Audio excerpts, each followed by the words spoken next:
we know that the P is also equal to what? 7 point.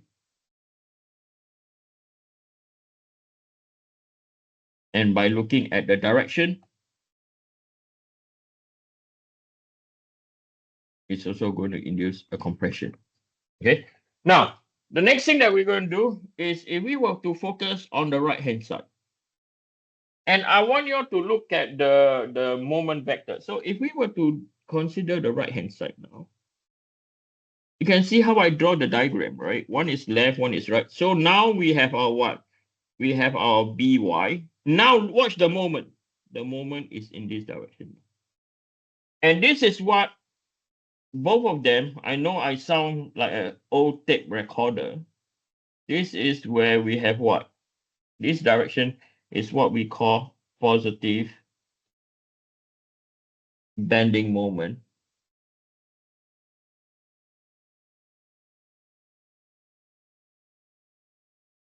Assumption. Okay. So when we say positive bending moment assumption, what it means is when you induce moment, both of them are going to generate what? Smiling face. You can see that, right? This moment are all going to generate smiling face deformation. So again, the same thing, right? So we know that the distance from here to here is 0.04, right? Again, this is our element H, element K. So we do by summation of moment, the Z is equal to 0. So you have By. So By is going anti-clockwise. So By is correct. So By is equal to 2.25 times 10 to the power 3 multiplied by 0.04 and then minus by m is equal to 0. So from here, m is equal to 2.25 is equal to 90. So this assumption is correct. So this is compression and this is what? Tensile. And both of them, P is also equal to 7.794 times 10 to the power 3 Newton, and it's going to be in compression because we know that Bx is going to hit this direction at 7.794 times 10 to the power 3. We need to have a reaction over here, so that is where we have our P. Yes. Either way, whatever makes you comfortable, do it. Okay, don't like, oh, I have to do a certain way. As I said, whichever way that you are comfortable, do it. Okay. Now, these are still very straightforward. I call this straightforward examples because they are all in 2D. Okay? They're all in 2D. The next example that I'm going to show you is going to be in 3D. And in real life, all our analysis are in 3D. Okay, you learn 3D Mohs circle from 2D. Likewise, we're going to do 3D structure analysis. Okay, it's not more difficult than 2D. Okay, but there are some things that you have, there are some procedure that you have to remember, that you have to follow.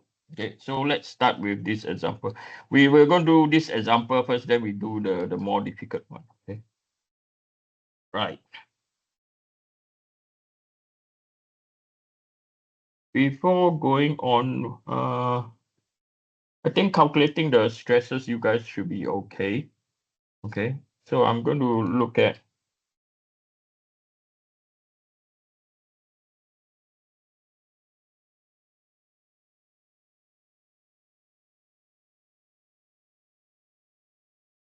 okay.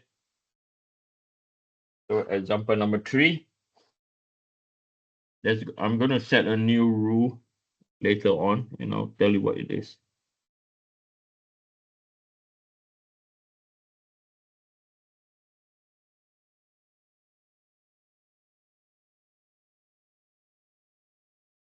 Okay.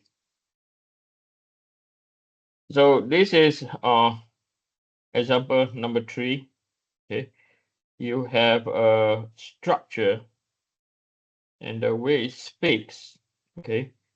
it's built in, and then you have loads. Okay, you got 150 in the X, you have 200 in the Z, you got 150 in the X, and you have another 150 in the X again. Okay. So when you look at a structure like this, and the elements of interest are H and K. Okay, the element of interest are H and K. So now I'm going to sketch the centroid. So this centroid is what is of interest. Just a sketch. Okay. So I'm going to call this my centroid. And then we are going to follow the transformation that's given to us. Okay, so for this case, it's given, we follow it. Okay, so this is my X over here, Y, Z. Okay. So 3D problem, paper is in 2D. Okay. We are going to sketch this in 2D, and it's much easier to analyze than in 3D. Okay, I repeat again, we're going to sketch this in 2D world. Okay, 2D world means we're going to look at planes. Okay, and when you do that, okay, you're going to make less mistake. I repeat again, you're going to make less mistake. Okay. Okay. So again, there are two ways of doing this. You can find the reaction at the built-in. So this is the built-in section. Okay. You can look at the reaction in the built-in section, or you can start analyzing. Whatever you're comfortable, you do it. Okay. So I want to start analyzing. We are not going to calculate the reaction in the built-in. You can calculate the reaction at the built-in if you want to. The answer will be absolutely the same. But I don't want to. Okay, I just want to start analyzing. Okay. So I'm going to now draw this in 2D frame. Okay. So the first thing we're going to do, we are going to look at the X, Y plane. Okay. So over here,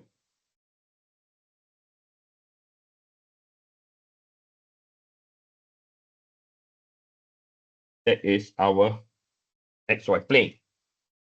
So when we look at the XY plane, we're going to sketch this out. You got 446. So again, this is just a sketch. Okay, pardon me. Okay, 446, 4, 4, 2, 4, 6.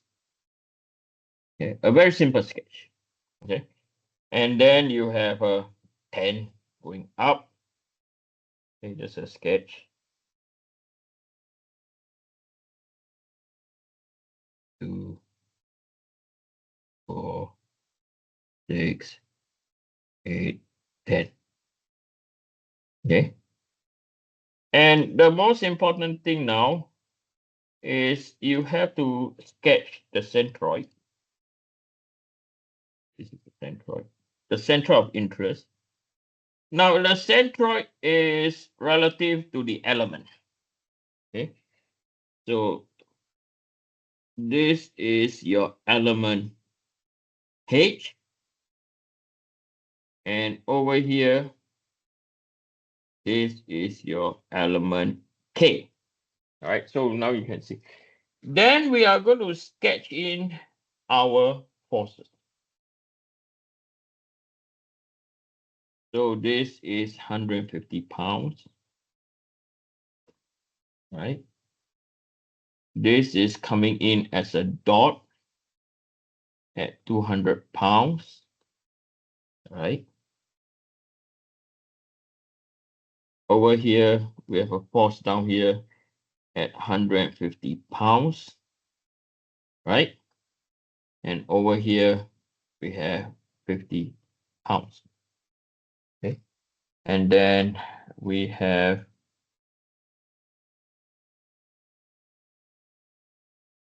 so over here, this is your X, and this is your Y, and this is a rotation about Z. Okay. So now when we have this, right, I'm going to use method number 2. Okay. So method number 2, which is we are just going to focus on what is going on at element H, right? So by doing static analysis, we know that there's a force coming in this way, right? In that is pulling it away. So this is known as our I'll call this our HK, and I'll call this entire position our A position. So I'll call this our A position. Okay. So this is our AX, right? And then we are going to assume, right? We're going to assume, sorry, there's a conversation and I miss it. Ah,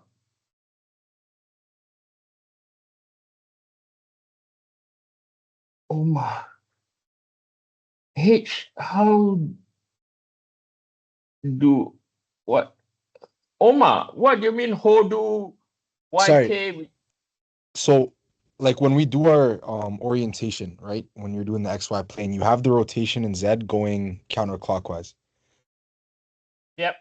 but sometimes it's clockwise. Based on this example, why is it counterclockwise and not the Right other way hand around? rule. Right Okay. hand rule. That's Ah, it. I'm following right hand rule. okay. Got it. Thanks. Okay, and I'm not dealing, as I say, you have always sort out with the right hand rule. Okay, so when we use method number 2, we have to have the reaction, right? So so we're going to use positive bending moment analysis. So this is our moment z-axis at point A, right? That is so-called our assumption. Okay, positive shear, and I just show you positive shear, positive bending moment. Okay, so basically what we have done is like, okay, I'm going to sketch this in a smaller sketch. We are basically doing this. Okay, we are basically doing this. Okay, so this is where our elements are now. Okay, this is where our elements are. Oh, sorry. So this is where our element H now is, and our element K now is. Are we clear? Okay, so we stop there. All right, then we are going to start analysis. So dealing with that, okay, we now do static analysis.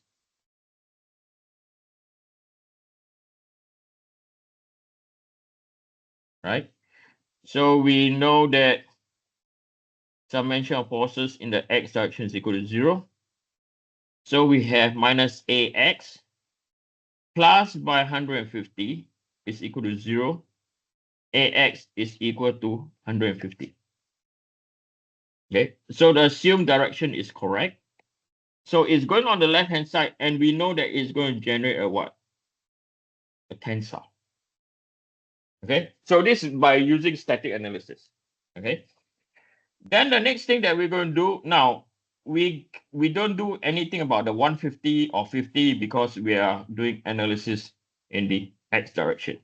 Okay, so the next thing we are going to do is we are going to do summation about moment in the z direction is equal to 0. So we are going to take moment at the dot where I'm putting now, or where at the element is.